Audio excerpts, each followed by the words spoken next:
Welcome back to Two Pretty Good Bad Men, an Alias Smith & Jones podcast. I'm your host, Tabitha, and this week we will be covering one of the worst episodes, if not the worst episode of the series, The Great Shell Game. You guys, this and the next episode are just awful. Truly awful, and I really do not want to watch them again. Alas, I have put myself through it for you, dear listeners. This episode was shot in late January 1971, and it aired February 18th, 1971. The story is by Roy Huggins, and the teleplay is by Glenn A. Larson. Really, guys? The person who created the show and the person who runs the show let me down like this? Ugh. It was directed by Richard Benedict. Now, we've already covered Huggins and Larson's career, so let me tell you a little bit about Richard Benedict. He was a director and an actor. His acting career began in the late 1940s with a slew of feature films. He ended up guest starring in a ton of shows like Hawaii Five-0, Trapper John, Surfside 6, and The Life and Legend of Wyatt Earp. He was even in the original Ocean's 11 movie and Billy Wilder's Ace in the Hole. He began directing in the 1960s. He directed for shows like Policewoman, SWAT, Police Story, and The High Chaparral.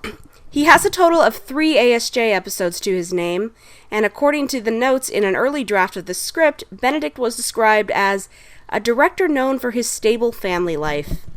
Our guest stars this week are Diana Muldaur as Grace Turner, and you might know her as the infamous Dr. Pulaski, the character who temporarily replaced Dr. Crusher on Star Trek The Next Generation. It's something that she regarded as a mistake. She was also in 2 episodes of Star Trek the original series, Return to Tomorrow, the episode where the aliens turn you into little salt cubes, and Is There in Truth No Beauty? The one where there's a super powerful alien in a box, and if you look at it with the naked eye, you go crazy, and then Spock looks at it and goes crazy. What a wacky show.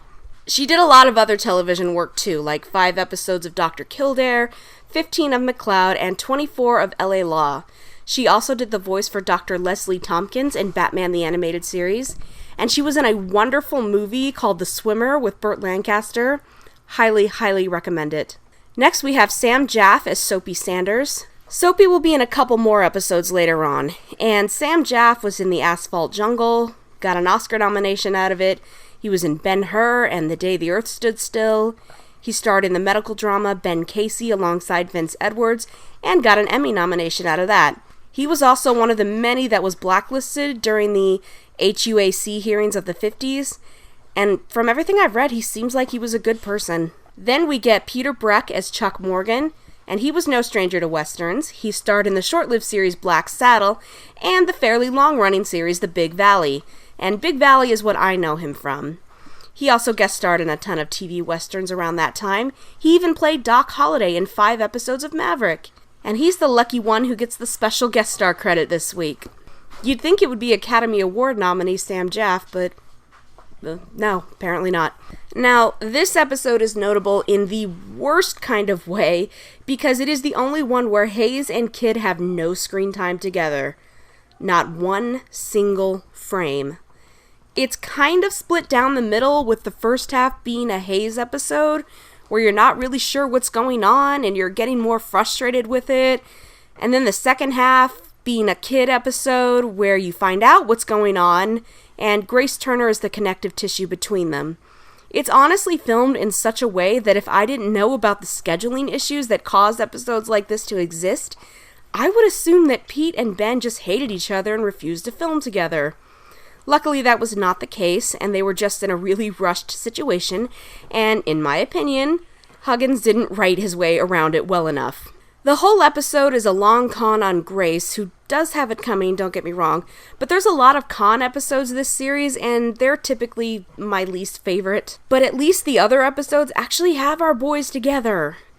Diana Muldaur just has very little chemistry with Pete Duell and Ben Murphy, making it even more dull to watch. But enough of me whining, let's just get this over with. We have a sneak peek again with, I wrote Ben in my notes, with Kid having dinner with a woman named Grace. She tells him that she has a dilemma and could use his help, and the kid is happily stuffing his face. Bless him. She offers him a dangerous proposition, and then we get our opening credits. The credits, which mostly never change from week to week, are the best part of this episode. Please stay with me forever, opening credits. When they're over, we open the show at a fair where Hayes is casually observing Grace. A man named Chuck spots her and is like, "Ooh, that woman is hot. I want a piece of it." He shoots his shot and is thoroughly shut down by her. Honestly, respect. Hayes messes with her carriage and says good morning to her when she passes, and she doesn't even acknowledge him. Respect for that, too. She rides away but doesn't get far because the wheel falls off her wagon. Hayes, that could have killed her. What if the horses had panicked and ran? What if the whole thing tipped over? What if she was riding near a drop-off and fell off the side of a cliff? Whatever, she's fine, and Hayes just happens by to help her out. He gets her to go to dinner with him, and she claims she's from Philadelphia as a widow whose husband left her well off. She finds the biggest wallet I have ever seen under their table, and they find out who it belongs to and decide to return it to him. The ID says Dr. Sylvester at the Gentleman's Jockey Club. Grace says that sounds like a place where they have gambling. She whispers it like that in the most scandalized way. It was honestly my favorite moment of the episode. The only laugh I got. They return it to Dr. Sylvester, and he is so very grateful to them both for returning the wallet and not touching the $600 that was inside that he offers them $100 apiece. Oh, but Hayes says they wouldn't dream of such a thing. The doctor still insists on thanking them in some way, so he offers to take them to lunch at the Gentleman's Jockey Club. Hayes agrees, but Grace is hesitant. Hayes tells her that he owns a successful silver mine and charms her into accepting the date. Hayes goes back to the doctor's room, who is actually his friend Soapy. He tells him that it's going well so far, and they'll meet him tomorrow. The next day, they're at lunch at the Jockey's Club, and Soapy says he made a wager on behalf of the two of them as another way of thanks. And this is where Grace's greed really starts to emerge. She agrees when Hayes says, "Oh, that's not necessary," but then she quickly asks how much and which horse. Her eyes are, sparkling. She's not very good at acting disinterested in money. And they win! What a shock! That night they bring a trashed Soapy back to his room, and he confides in Grace that he has a way of knowing that certain outcomes of certain races are known in advance. She's practically salivating over this news. She makes another bet and runs into Chuck again. She shakes him off even harder this time. "Dude, take a hint. She doesn't want you." He also recognized Hayes, who ignores him. Nobody likes this guy. They win again. As her and Hayes are back in front of her hotel room, she's talking about how rich they could get with Soapy's code. Hayes kisses her, and I think this is his first kiss of the series. Hayes then goes to see Soapy, and he seems a bit conflicted.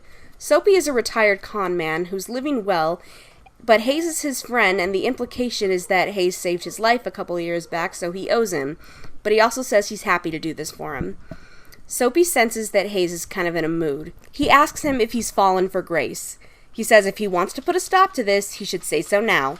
Hayes turns down the offer. He wants to give Grace the full treatment. Now, I find Grace charmless and greedy, so I'm not really sure what Hayes sees in her other than she's pretty. So my theory is maybe he's like her.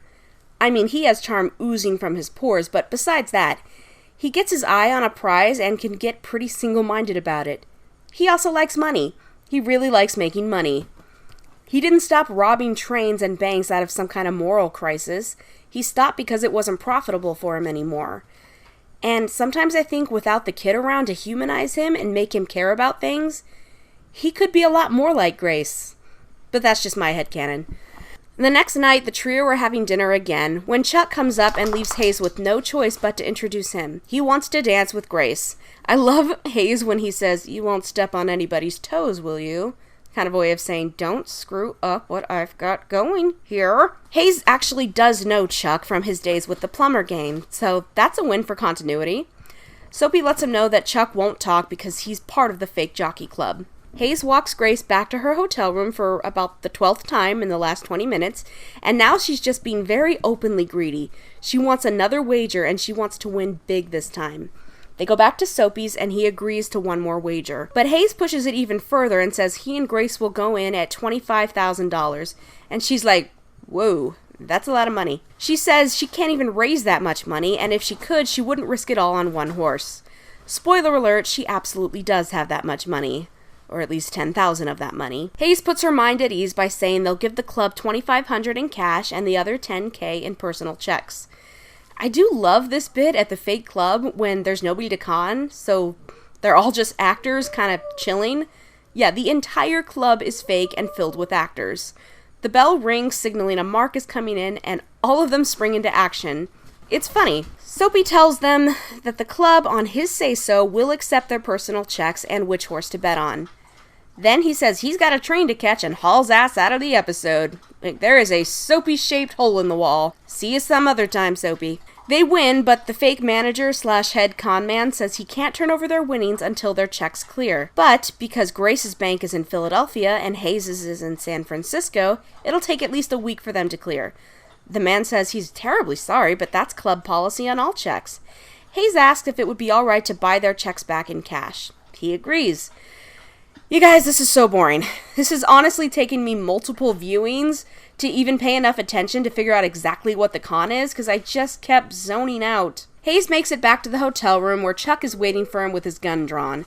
And it takes Hayes forever to see him. You need to be more observant, Hayes. Chuck is pissed that Hayes is making a mark out of Grace Turner. He says the principle of the game is to find crooked people so they don't go running to the cops, and he believes that Grace is an honest and innocent woman. He also says he intends to keep pursuing her. Will you leave the woman alone, you creep? She's not interested. Hayes pours him a drink and starts to tell him a story. First, he asks Chuck if he remembers Kid Curry. He says yes. But, wait.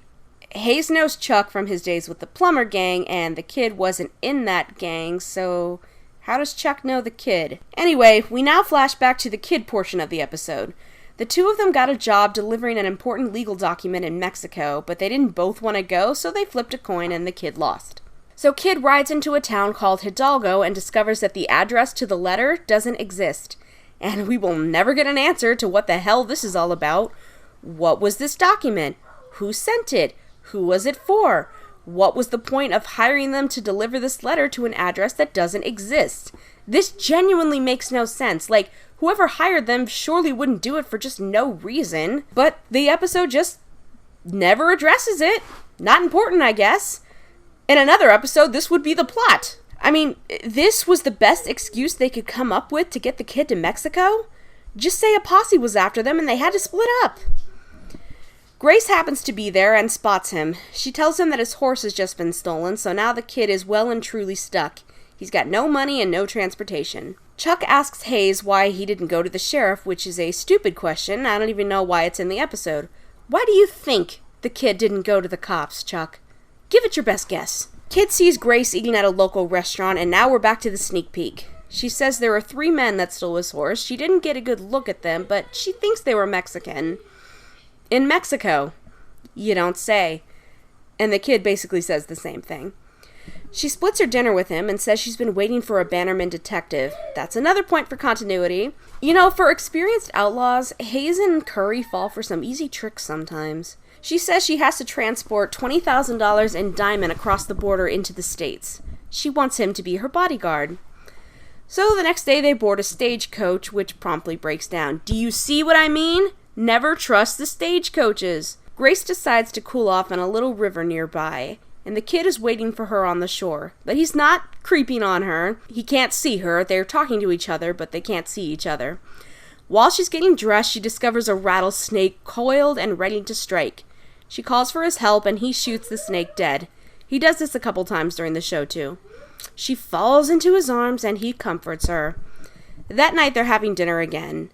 And this is the one scene where I actually do feel some chemistry. It's a pretty intimate scene, and it does seem like Grace actually cares about him. The stage finally arrives, and the kid is promptly arrested.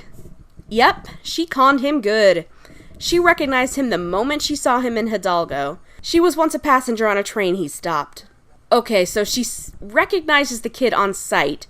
Why didn't she recognize Hayes after spending days with him? Was the kid robbing trains on his own? Because he can't crack safes. Was he with another gang? Who knows? That won't be explained either. Grace says she's sorry because she really did fall in love with him. But she's gonna take the money anyway. But soon after, Grace actually breaks him out of jail via dynamite. She also calls him Jed, which is notable because nobody ever calls him Jed. Yes, that is technically his name, but I don't think Hayes even ever calls him that. I suppose this is her way of having her cake and eating it too. She frees the guys she loves, but keeps the money she got for turning him in. She left him a horse to get out of town on, but she's gone. And now, everyone thinks that the kid and Grace were in on a scheme together to collect reward money on him. Back in the present, Hayes said that they've been doing this all to get the $10,000 reward money back to the government so they can get back in the governor's good graces and keep their shot at amnesty. Chuck says he almost believes him, and Hayes assures him that's the truth. And the scene abruptly ends. That is a wrap on Chuck. There is now a Chuck-shaped hole in the wall next to Soapy's. Like, what happened after that? Did Hayes convince him that it was true? Why did Chuck let him go? Did Hayes knock him out and tie him up? Who knows? Yet another thing that will never be answered. The next scene is Hayes and Grace going to buy back their checks. They hand over the money and then go into the dining room. Hayes tells her to make herself comfortable and then he ducks out. She's alone until all of a sudden she spots the kid. She panics and runs out to the front, which is now completely abandoned. She slowly realizes that she's been duped. To her credit, she's not really that mad about it. In fact, she asks if he'll buy her dinner. He says sure and that Hayes will join them. I guess, to be fair, how was she supposed to know that Kid Curry was trying to go legit and would need that $10,000 back? He didn't tell her anything about it. I'm not saying if he'd have just asked her, she would have given the money back, because she probably wouldn't have, but still, she honestly didn't know that she would be causing him more problems by keeping that reward money. Kid says that Hayes fell as madly in love with her as he did. She says that makes 3 of us. Okay, I kind of bought that she was into the kid, but I never bought that she had any real feelings for Hayes. And the only time I got the feeling Hayes cared about her was in that scene with Soapy where he feels guilty for like 2 minutes about what they're doing to her. I've explained why I think Hayes might be attracted to her, and honestly, maybe the kid is attracted to her for the same reason. Because she's like Hayes. Whatever, it doesn't matter, we'll never see or hear from her again. The kid escorts her to the hotel, hand in hand, and that is that. Oh my god, you guys, I made it. I finished this dull as dishwater episode. That was a rough one for me. But despite everything, I don't hate Grace. I just didn't want to watch a whole episode about her. Plenty of people throughout the show want to turn in Hayes and Kid for the reward money. And a decent number of those people want to free them also. I get it. And the kid will always fall for a pretty face. I like Soapy as a character, and it was nice seeing Peter Breck. But yeesh, was it boring. They couldn't even get the con to last the whole episode, so they had to break it up with that flashback. And I guess for the sake of the mystery, quote unquote, they filmed it, or they edited it the way that they did, but they should have just played it out in chronological order, starting with the kid's adventure in Mexico, leading into Hayes conning her. The payoff just wasn't worth the misdirect. We spend the first half of it confused as to where the kid is and why Hayes is targeting Grace, and it's just not interesting. Like the mystery in Wickenburg was interesting. It's frustrating. And they could have worked it so that Hayes and Kid had at least one scene together. The name of this con is called The Big Store, and that was the working title for the episode too. It is evidently a real con that Huggins read about in an autobiography about Joseph R. Weil, aka the Yellow Kid. According to him, he pulled this exact same scam. It's also the scam used in The Sting, which is kind of cool, since the show is based off Butch Cassidy and the Sundance Kid in the first place. I do like that even if Hayes does love Grace, he's not willing to put her above the kid. He doesn't lose sight of what's important to him, and that's getting the kid out of trouble. This will come up again more prominently in a Season 3 episode. Bros over hoes. The line of the episode goes to Hayes. When Soapy talks about how much he owes him, he responds that friends don't do things for each other to get paid back. Aw, that's really sweet. And the episode goes to Hayes too, since all the kid really does is get himself into trouble, and Hayes has to spend the episode getting him out of it. Next time on Alias Smith and Jones, it's another terribly boring episode when Hayes returns to the Devil's Hole gang, and we get to watch a romance between two random one-off characters that barely have anything to do with our heroes. Hooray! Research for this episode comes mainly from the wonderful book Alias Smith and Jones, the story of two pretty good bad men. by Sandra K. Segala and Joanne M. Bagwell. Thanks for listening.